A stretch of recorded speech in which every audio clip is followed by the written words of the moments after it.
Suzanne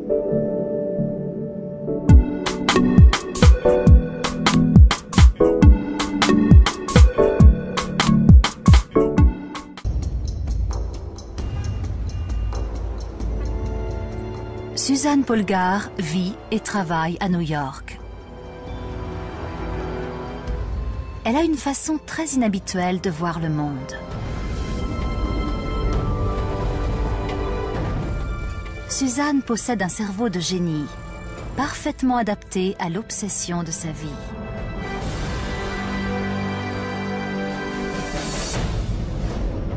Elle a été la première femme au monde à devenir grand maître aux échecs.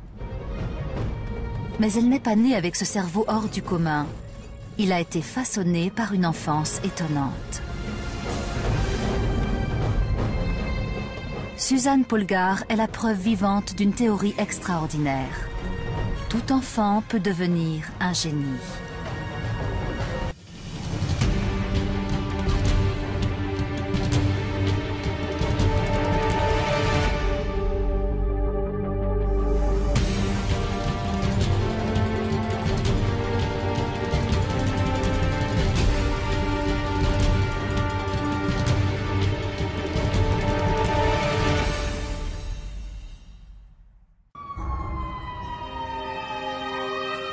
Un dimanche matin, à Greenwich Village, deux joueurs d'échecs vont s'affronter. Côté blanc, Suzanne Polgar. Côté noir, Paul Twong, ancien champion des États-Unis d'une forme de jeu extrêmement rapide. Le Blitz. Chaque joueur dispose de 60 secondes, pas une de plus.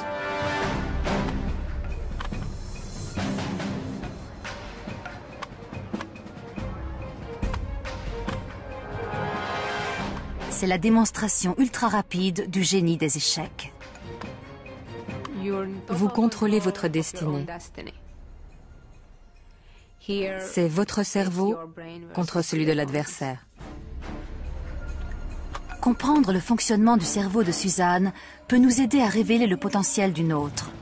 À savoir, comment certaines personnes prennent des décisions de vie et de mort plus vite qu'un superordinateur ou font des prouesses de mémoire dans leur profession. Et pourquoi, dans la lutte des sexes, le cerveau d'une fille peut être plus habile que celui d'un garçon. Je suis persuadée que l'on peut réussir tout ce que l'on veut, si on s'y consacre vraiment. Personne ne peut arrêter le cerveau de Suzanne. Et son adversaire n'est pas assez rapide. Il est le dernier d'une longue série de victimes célèbres. Suzanne a affronté les plus grands champions, comme Garry Kasparov, Anatoly Karpov et même le célèbre Bobby Fischer. Mais le génie de Suzanne n'est pas un accident de naissance. Elle a été une enfant de 4 ans comme les autres, dont la vie a été changée par une éducation exceptionnelle.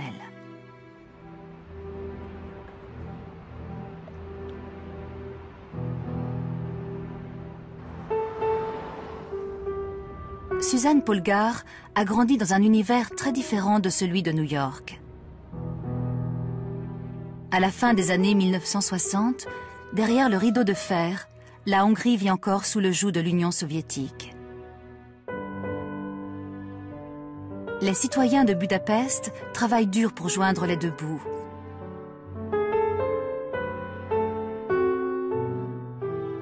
La future reine des échecs n'est pas née princesse. Je suis venue au monde dans cette rue et j'y ai vécu jusqu'à l'âge de 10 ans.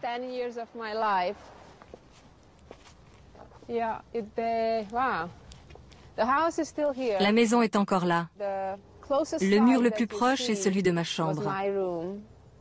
C'est là que j'ai appris à jouer aux échecs. La deuxième pièce était la chambre de mes parents et la salle de séjour.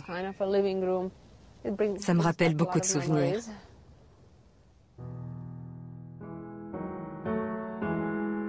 Même si leurs conditions de vie à cette époque sont modestes, le père de Suzanne a une vision unique.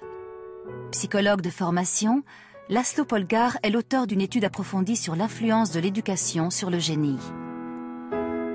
Wolfgang Amadeus Mozart, qui composait à l'âge de 5 ans, semble être l'exemple classique de l'enfant né avec des dons extraordinaires.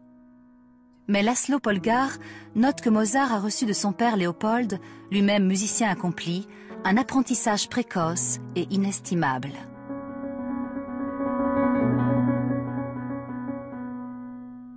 Il en conclut qu'une formation spécialisée est plus importante que les dons naturels, et il conçoit un projet étonnant pour vérifier la validité de sa théorie.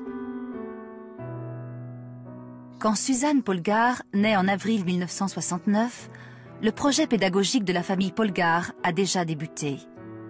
Le père a publié un livre intitulé Le phénomène Polgár, ou l'art de former des génies, dans lequel il affirme que le génie n'est pas inné, mais acquis. Il est écrit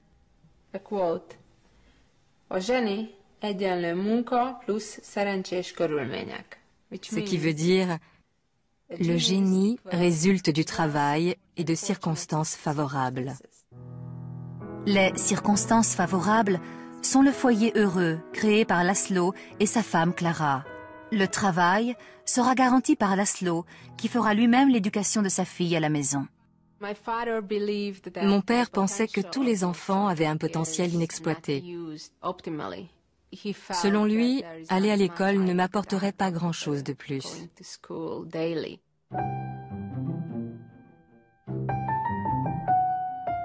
László veut former Suzanne aux mathématiques, mais c'est un heureux hasard qui finit par décider de son avenir. Un jour, en voulant dénicher un nouveau jouet dans un placard, j'ai fait tomber un jeu d'échecs. J'ai demandé ce que c'était à ma mère, qui m'a répondu « C'est un jeu d'échecs, je ne sais pas m'en servir. Mais quand ton père rentrera à la maison ce soir, il sera heureux de t'apprendre. »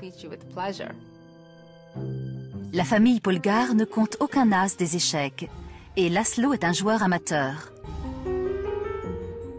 Mais il est convaincu de pouvoir faire de sa fille un génie dans n'importe quel domaine, à condition qu'elle y mette de la bonne volonté. Mon père soutient qu'on serait arrivé au même résultat dans tout autre domaine, avec les mêmes méthodes. D'abord, il est vital que l'enfant aime le sujet étudié, dans notre cas, les échecs. Le reste vient tout seul. Tout seul, oui, si Suzanne avait choisi d'étudier la musique ou les sciences. Mais consacrer son enfance aux échecs a rendu la quête du génie bien plus difficile, pour une raison et une seule. Au début des années 1970, le monde des échecs est dominé par les hommes. Quelques-uns des plus grands joueurs au monde pensent que le cerveau de la femme est inadapté à ce jeu. Une petite fille est sur le point de leur donner tort.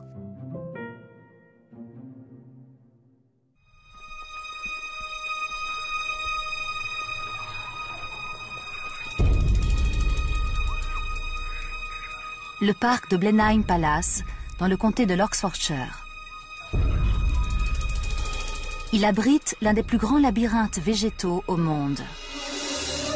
Pour en sortir, il faut un solide sens de l'orientation, éternel sujet de discorde entre hommes et femmes. Comme chacun sait, l'homme ne demande jamais son chemin. Il croit qu'il saura mieux qu'une femme comment aller d'un point A à un point B. Le professeur Peter MacLeod est ici pour savoir si, de temps en temps, les hommes pourraient bien avoir raison.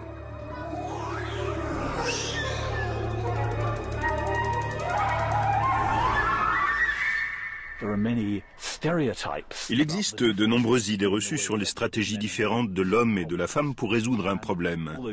Certaines pourraient être fondées sur des préjugés, mais on s'est rendu compte que les mêmes stéréotypes circulaient dans toutes les cultures. On ne peut pas s'empêcher de penser qu'il n'y a pas de fumée sans feu.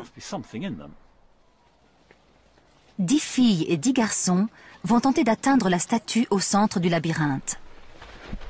Leur premier objectif est de trouver le pont de bois qui donne une vision d'ensemble du dessin. C'est ici que MacLeod et les enfants vont faire le point. Qu'est-ce que tu en penses? C'est très dur. Tu reconnais des endroits? Où es-tu déjà allé? J'ai contourné le truc là-bas avec les zigzags. Ensuite, je suis venu ici. Je me souviens de presque tous les tournants que j'ai pris. Les garçons ont une meilleure vue d'ensemble. Ils se rappellent où ils sont passés et où ils doivent maintenant aller. Je dois continuer dans cette direction. Enfin, c'est ce qu'ils croient. Je tourne à droite. Non, à gauche. Oh là là.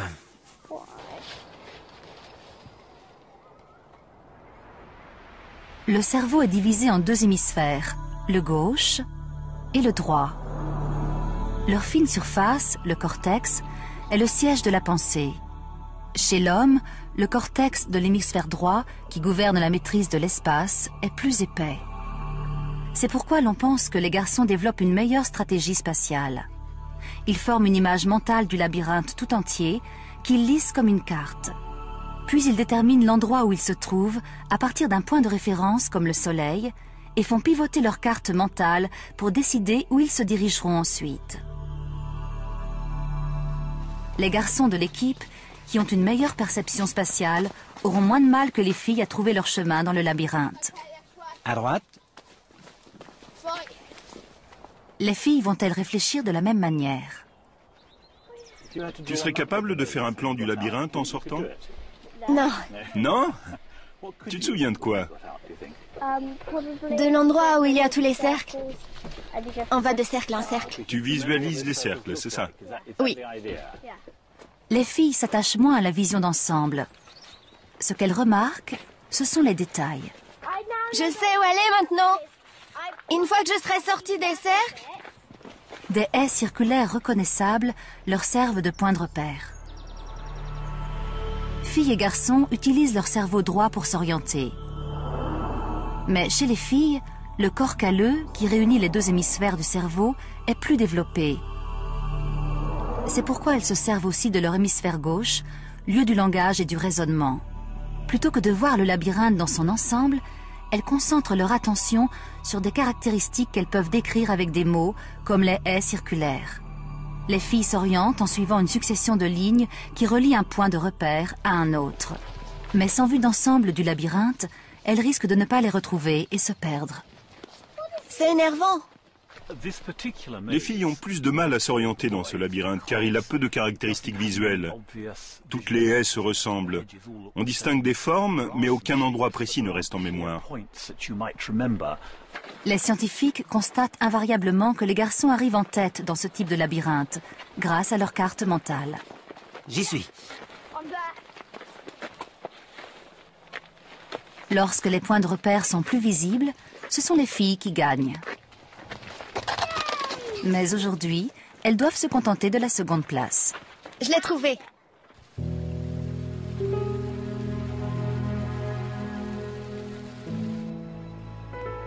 Au début des années 70, il va de soi que les échecs demandent aussi une façon de penser masculine. Pour réussir aux échecs, comme pour sortir d'un labyrinthe, il faut se faire une représentation spatiale de l'échiquier et des pièces.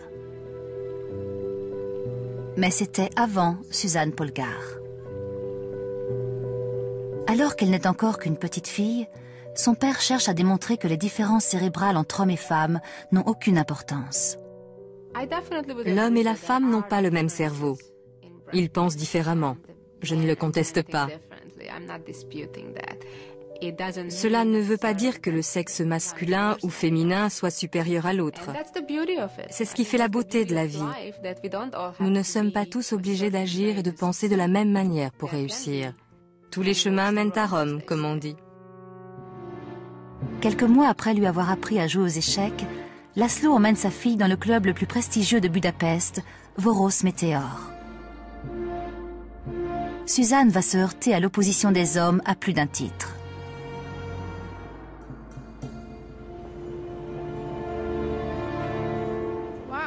Je ne suis pas revenue ici depuis plus de 15 ans. Ça a été mon tout premier club d'échecs.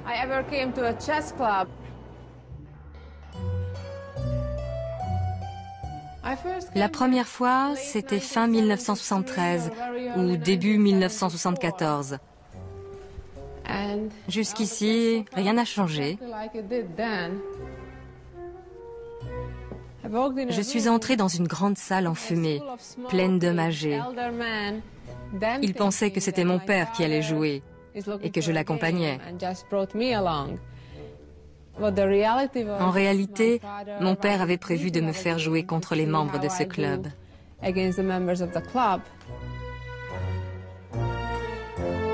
Ces hommes prennent Laszlo pour un fou. Ils veulent bien faire plaisir à une jolie petite fille, mais ne sont pas préparés à ce qui va suivre. Ce jour-là, Suzanne inaugure ce qui deviendra une habitude chez elle, battre un homme aux échecs. Après avoir perdu contre moi, de nombreux hommes sont venus me voir en me disant « J'ai mal dormi, ça m'a rendu malade, j'ai eu mal au ventre. » Il y en a eu toute une série. Alors j'ai commencé à dire en riant que je n'avais jamais battu un homme bien portant. Le seul homme qui ne soit pas étonné, c'est Laszlo Polgár. Il construit son enseignement sur une faculté mentale qui ne serait pas propre à un hémisphère du cerveau plutôt qu'à un autre. Une fille peut l'acquérir aussi rapidement qu'un garçon. Bientôt, Suzanne bat les hommes du club, les yeux fermés.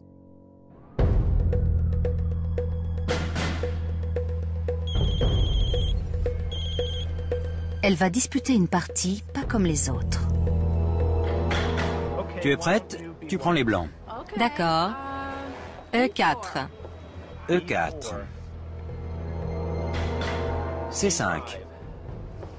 Cavalier en C3. Ed, un ami de Suzanne, a un échiquier posé devant lui comme pour une partie normale. Cavalier en C6. Mais Suzanne n'en a pas besoin.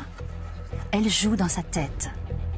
Le seul échiquier dont elle a besoin est dans son imagination. F5. Fais attention. Les amateurs comme Ed ont besoin de l'échiquier pour suivre les mouvements des 32 pièces. Je vais jouer en G5. Suzanne, elle, se sert d'une aptitude fondamentale aux échecs, la mémoire.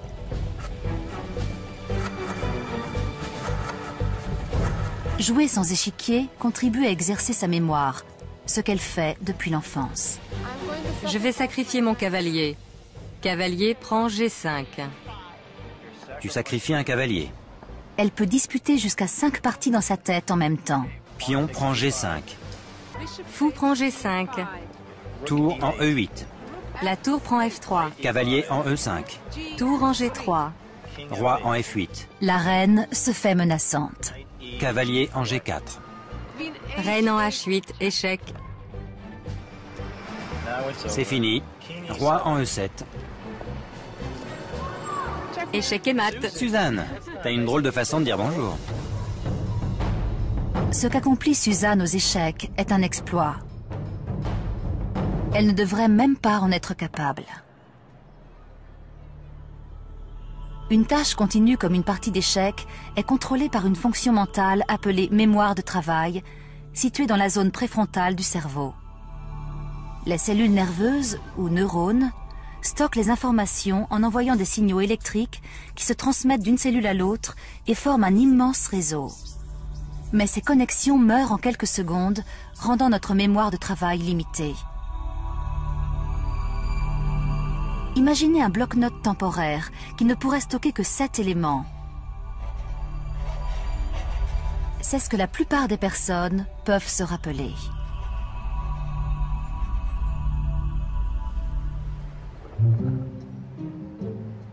Quelles sont les capacités exactes de la mémoire de travail de Suzanne? Thompson Street, dans l'un des nombreux clubs d'échecs en terrasse de cette célèbre rue de New York, Suzanne a bien voulu se prêter à un petit test de mémoire.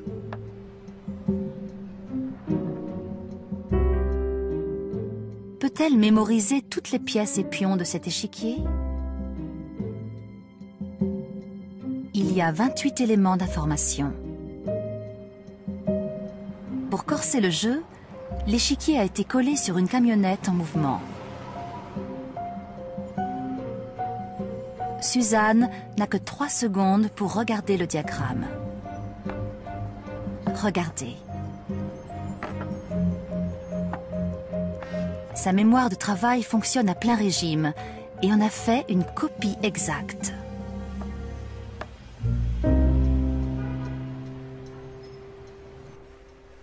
Pour expliquer cette prouesse, un scientifique s'est déplacé dans un endroit inhabituel.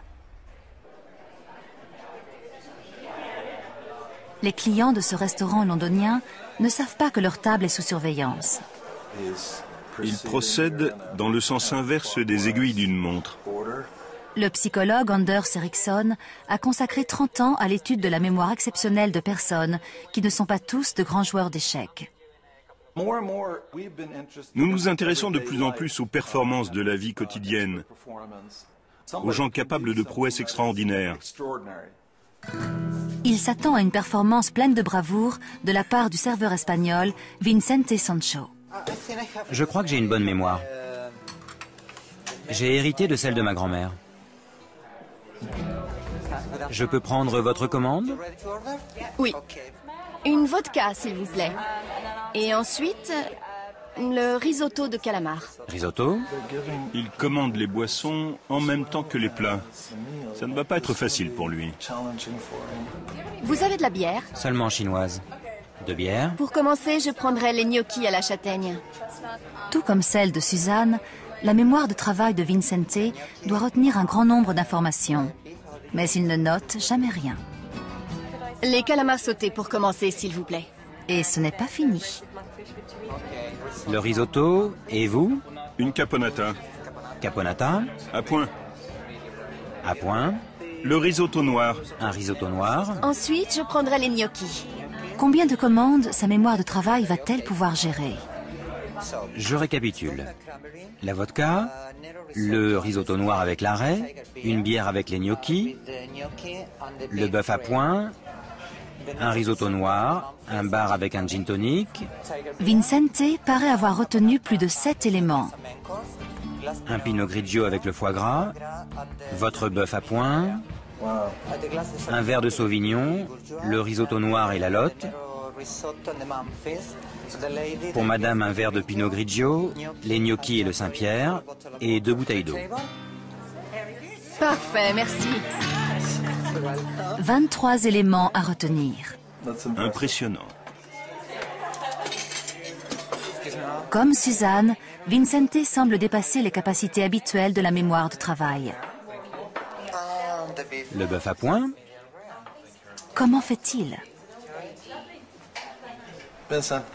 Je suis très impressionné. J'aimerais comprendre comment vous avez fait. Savez-vous par quel client ou par où vous allez commencer? Oui, je préfère commencer par ma gauche. Dans l'ordre, d'abord la femme brune qui porte un chemisier blanc et un jean, puis la blonde avec les cheveux presque blancs. Elle n'avait pas l'air sûre de ce qu'elle voulait commander. Vicente n'a pas mémorisé les 23 éléments individuellement. Il a fusionné les informations de manière à obtenir 7 blocs qui seront plus facilement gérés par sa mémoire de travail.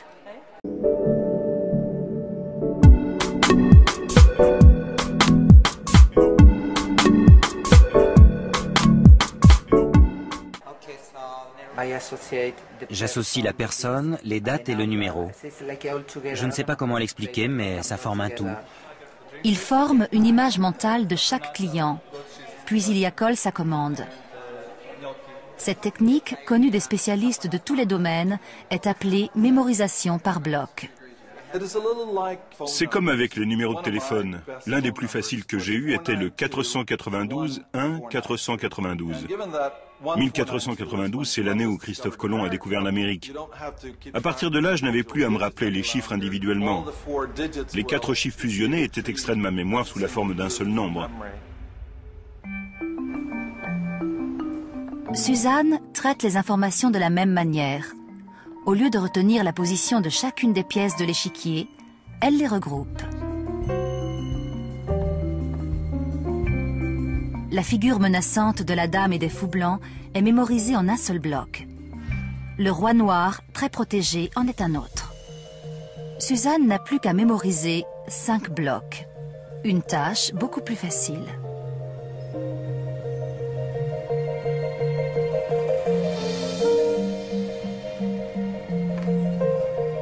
Sans cette technique, sa mémoire ne serait pas meilleure que la vôtre. En voici la preuve.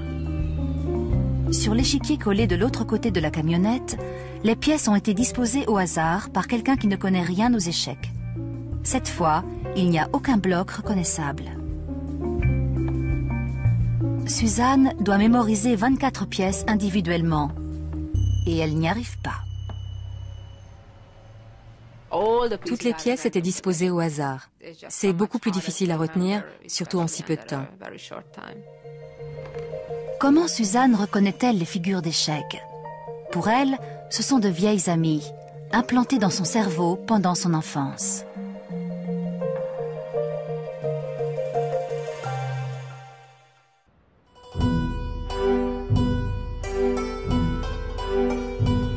Enfant, Suzanne Polgar a vécu dans cette cité de Budapest.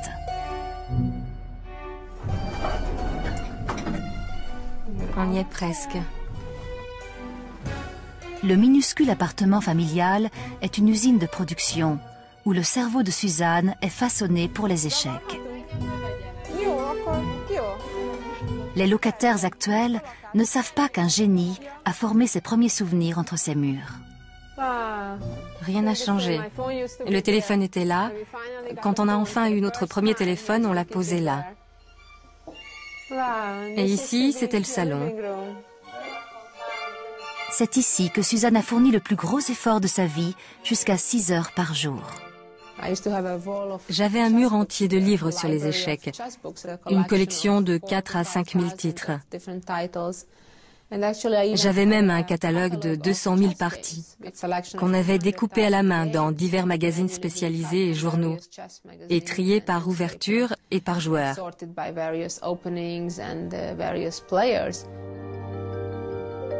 C'est ce travail de titan qui a permis à Suzanne, durant toute son enfance, de graver les secrets complexes des échecs dans sa mémoire. Le nombre de combinaisons possibles est comparable au nombre d'atomes dans l'univers. Mais les figures d'échecs représentent l'ordre dans le chaos. Les mêmes figures, bien que petites, apparaissent encore et encore dans différents jeux. Elles sont le vocabulaire de base de la langue des échecs. La majorité des enfants de 10 ans ne connaissent que 10 000 mots. Au même âge, Suzanne apprenait 100 000 figures d'échecs.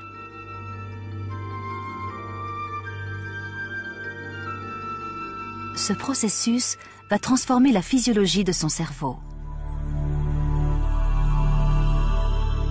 Lorsqu'elle est constamment répétée, l'information passe de la mémoire de travail à la mémoire à long terme. La mémoire de travail ne conserve les éléments que pendant quelques secondes. Au-delà, les connexions électriques meurent et c'est l'oubli. Dans la mémoire à long terme, la répétition des courants électriques stimule les neurones et entraîne la formation de nouvelles connexions permanentes. L'information mémorisée est maintenant inscrite dans le cerveau, où elle sera conservée toute la vie. Comme celle de tout un chacun, la mémoire à long terme de Suzanne a stocké des visages et des expériences. Puis, elle a stocké des figures d'échecs.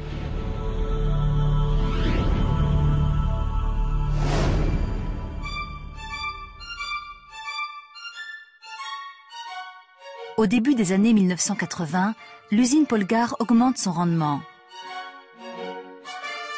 Les deux sœurs cadettes de Suzanne, Sophia et Judith, entrent dans la course au génie. En quelques années à peine, la famille est prête à prendre d'assaut le monde des échecs. À 15 ans, Suzanne est classée meilleure joueuse féminine au monde. Au New York Open de 1985, elle fait sensation en battant pour la première fois un grand maître. En 1989, Judith remporte à 12 ans 8 tournois d'affilée. À 14 ans, Sophia anéantit 4 grands maîtres avec l'un des meilleurs scores de tous les temps.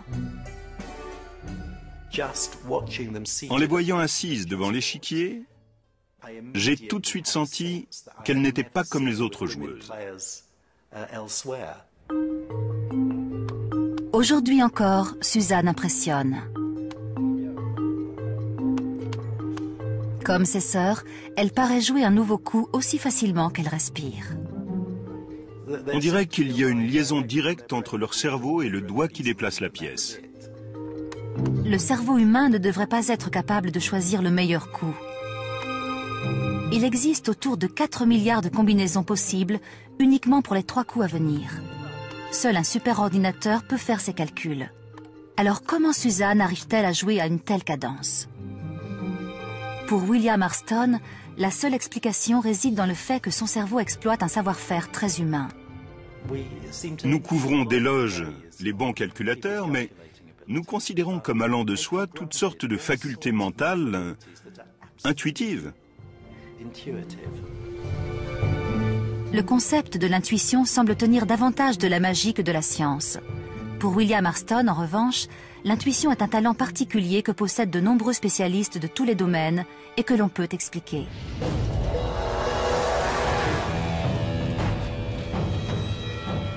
William Marston est psychologue de formation et ancien champion d'échecs du Royaume-Uni. Finalement, ce n'est pas si difficile. Mais aujourd'hui, il repart de zéro comme apprenti pompier. Il veut comparer ses talents de novice à ceux d'un sapeur-pompier aguerri, Lee Cork. D'abord, jetez un coup d'œil rapide à la fumée qui sort de là. Je vais entrer là-dedans? Oui. Ils vont devoir affronter un adversaire terrible. C'est le genre d'embrasement éclair qui a tué 5 pompiers. Ma femme a toujours dit que j'irai en enfer. Il n'a aucune expérience, mais il croit en la logique de son plan d'attaque. Il compte maîtriser un côté du feu, puis passer rapidement à l'autre. À gauche? Où il va? À droite? Raté. Mais il n'arrive à rien. Les flammes prennent des directions qu'il n'a pas prévues. Elles reviennent vers moi. Soulève. J'essayais d'appliquer des règles. Je m'arrêtais pour réfléchir et je regardais le résultat de ce que j'avais fait. Il y a trop d'eau. Tout ce que Marston a obtenu, c'est un nuage de vapeur brûlante. C'est enfumé. Il essaie encore de s'en sortir par la réflexion. Mais à force d'analyser, il est comme paralysé. On n'a plus aucune visibilité. Restez accroupi. William Marston a appris à ses dépens comment trop de réflexion pouvait tuer l'action. Le pompier Lee Cork lui en fait la démonstration. Il faut refroidir le foyer. Pour un sapeur-pompier, la présence de flammes dans le plafond de fumée est signe de danger. Il réagit instantanément en refroidissant les flammes, sans avoir besoin de réfléchir. Quand on a fait quelque chose un certain nombre de fois, on n'a même plus besoin de réfléchir à la façon de le faire. Plus important encore, on devine ce que sera le résultat de cette action et on se prépare au coup suivant. L'intuition serait donc un savoir-faire acquis. Elle s'appuie sur l'expérience et suppose de reconnaître puis de réagir à des situations familières. Et aussi étonnant que cela paraisse, les joueurs d'échecs se servent davantage de leur intuition que du calcul. On ne calcule pas à partir d'une position, on n'étudie pas une liste de possibilités. On sent ce qu'il faut faire et on le fait sans réfléchir.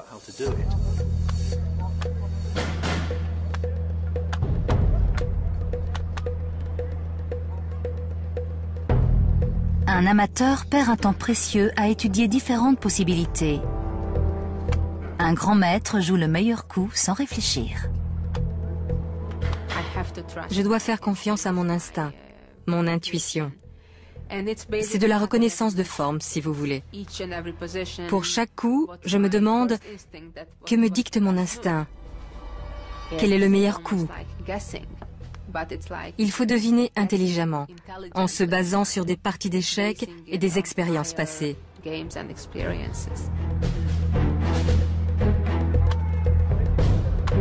Suzanne devine les coups de son adversaire avant même qu'il les joue.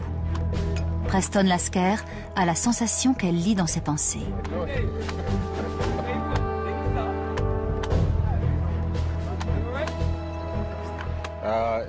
C'était hallucinant.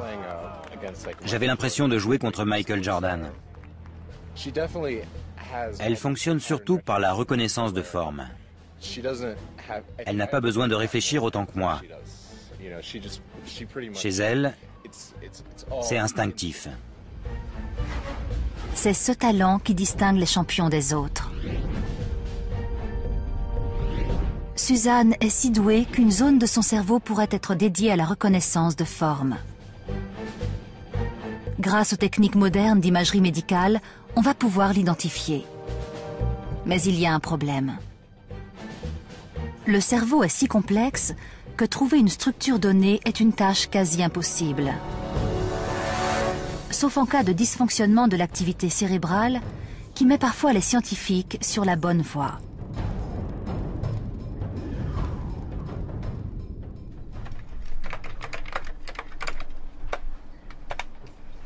Rédactrice en chef adjointe du Times, le prestigieux journal britannique, Marianne Sigart est au sommet de sa profession. Mais elle ne sait pas reconnaître certaines formes familières.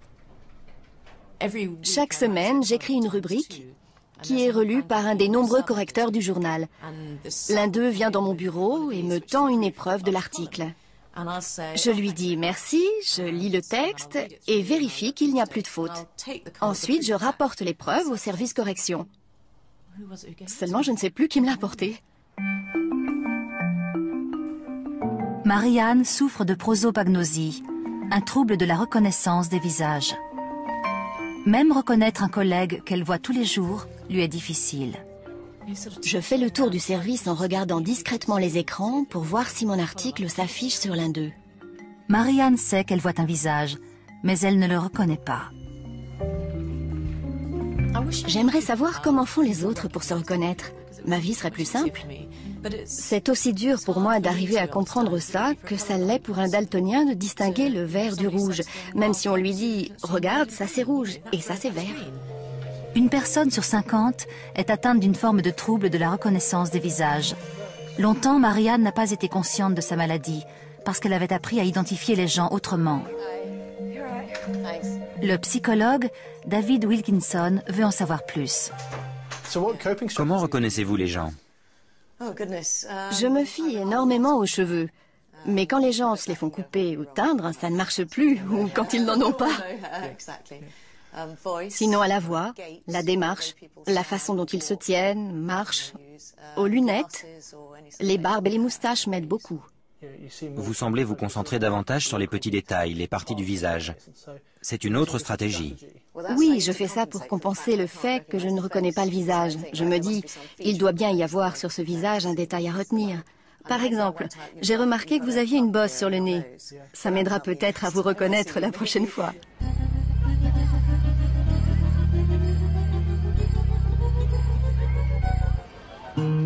Pour tester la stratégie de Marianne, nous lui avons demandé d'emmener sa fille à la patinoire et de chercher des visages familiers. Je ne reconnais personne dans cet océan de visages. Elle ne sait pas que l'un d'eux est celui du docteur David Wilkinson, avec qui elle a passé l'après-midi. Il est accompagné de Laura, une secrétaire du journal qu'elle voit tous les jours.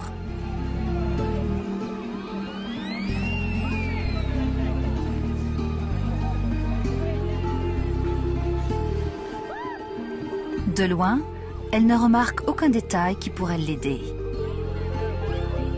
Et s'ils viennent un peu plus près? Une mère et ses filles? Non. David Wilkinson retire son bonnet. Finalement, il a recours à une pitrerie. Vous n'avez rien?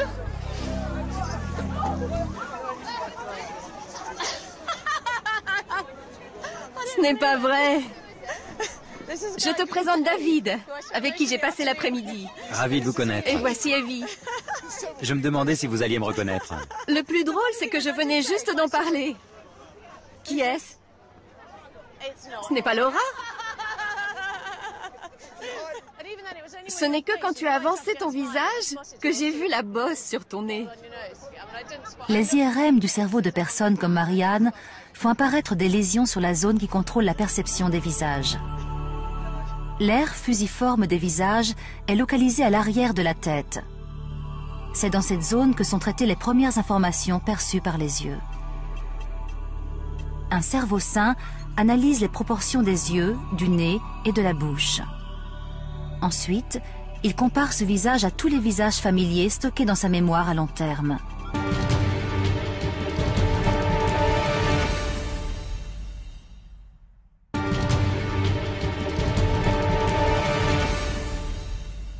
L'aire fusiforme des visages est localisée à l'arrière de la tête. C'est dans cette zone que sont traitées les premières informations perçues par les yeux. Un cerveau sain analyse les proportions des yeux, du nez et de la bouche. Ensuite, il compare ce visage à tous les visages familiers stockés dans sa mémoire à long terme. Le processus tout entier se fait en une fraction de seconde. Il ne nous faut que 100 millisecondes pour reconnaître quelqu'un que nous avons déjà rencontré. Là encore, c'est une question de reconnaissance de forme, comme aux échecs. On doit identifier chacune des pièces. Mais le plus important pour un joueur d'échecs, c'est la façon dont il va appréhender la relation spatiale entre les pièces. Dans chaque cerveau se trouve une aire de traitement des visages. Mais notre environnement est fait de nombreuses formes complexes. Existe-t-il d'autres zones cérébrales dédiées à ces formes? Rares sont ceux qui perçoivent les formes aussi bien que Suzanne Polgar. Nous allons lui faire passer un IRM pour découvrir ce qui rend son cerveau si unique.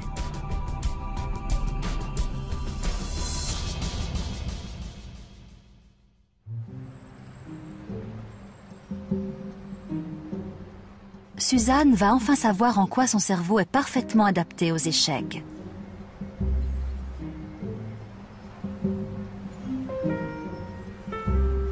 Elle a rendez-vous à l'Université Columbia avec le professeur Joy Hirsch, spécialiste mondial des techniques d'imagerie cérébrale.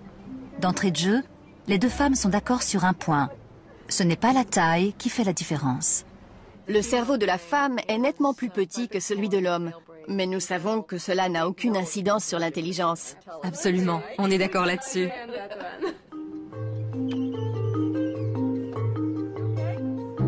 Joy Hirsch va scanner le cerveau de Suzanne par IRM ou imagerie par résonance magnétique.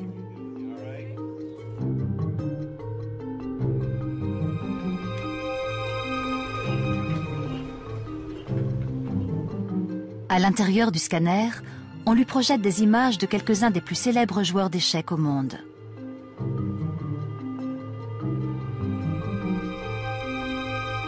Jusqu'ici, son cerveau réagit comme prévu.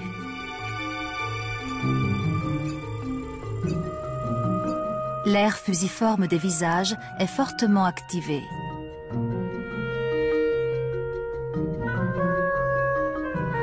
Le cerveau de Suzanne possède-t-il une autre aire dédiée aux figures d'échecs? Maintenant, elle voit des diagrammes qui représentent des parties qu'elle a elle-même disputées, pour certaines durant son enfance à Budapest. On lui demande de considérer chaque diagramme comme une partie en cours et de prévoir son prochain coup.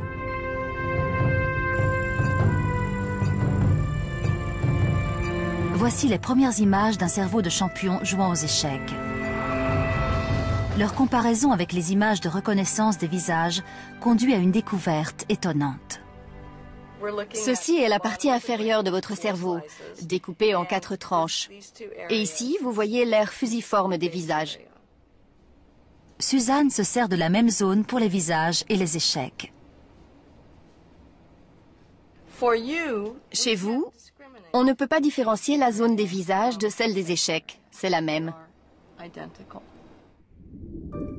Le cerveau de Suzanne s'est approprié l'aire fusiforme des visages et l'a adapté aux échecs. Ce ne sont pas de nouveaux visages, mais des figures d'échecs qu'elle compare à l'immense bibliothèque de combinaisons inscrites dans sa mémoire à long terme.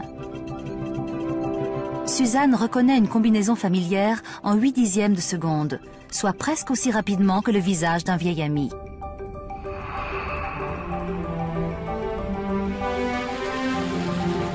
Des années de formation intense pendant son enfance ont littéralement modelé le cerveau de Suzanne, ce qui semble confirmer la théorie de son père, convaincu que le génie pouvait se créer. Je pense, comme mon père, que le travail et les efforts assidus représentent la part la plus importante du processus. Avec le bon apprentissage, n'importe qui peut accomplir quasiment n'importe quoi. À 21 ans, la qualité et le nombre des victoires remportées par Suzanne contre des adversaires de haut niveau lui ont valu le titre officiel de grand maître. Elle est la première femme au milieu de 600 hommes. Sa sœur Judith la suit de près. Classée parmi les 15 meilleurs joueurs masculins, elle est aujourd'hui une candidate sérieuse au titre de championne du monde. Et l'histoire de la famille Polgar ne s'arrête pas là. Cette station touristique de Floride est le cadre inattendu du championnat des États-Unis catégorie enfants. Inspirées par les sœurs Polgar, de petites filles se mesurent maintenant aux garçons à égalité. Suzanne est captivée par une partie décisive entre deux enfants de 7 ans. Yash Pershad se bat pour le titre contre le fils de Suzanne, Tommy. C'est un battant et il est habitué aux longues parties. Je croise les doigts pour que ça se termine bien. Liam, 6 ans, sera le suivant. Suzanne se tient discrètement à distance et se familiarise avec une nouvelle forme de trac, celui d'une maman. J'ai gagné. Je suis premier. Il a bien joué presque jusqu'à la fin. Ensuite, il a fait plein d'erreurs. Il s'est mis en position d'être échec et mat en un coup. Et maintenant, je suis champion des États-Unis. Le champion national avec 6,5 points est Tommy Polgar. S'ils veulent devenir grands maîtres, Tommy et Liam n'auront pas à aller bien loin pour trouver le meilleur apprentissage qui soit. Mais ils devront travailler dur. Demain, nous allons nous amuser à Disney World. Après le tournoi, nous ferons une analyse détaillée des parties pour voir où il y a eu des erreurs et comment y remédier. Ces deux-là sont-ils eux aussi de futurs génies ?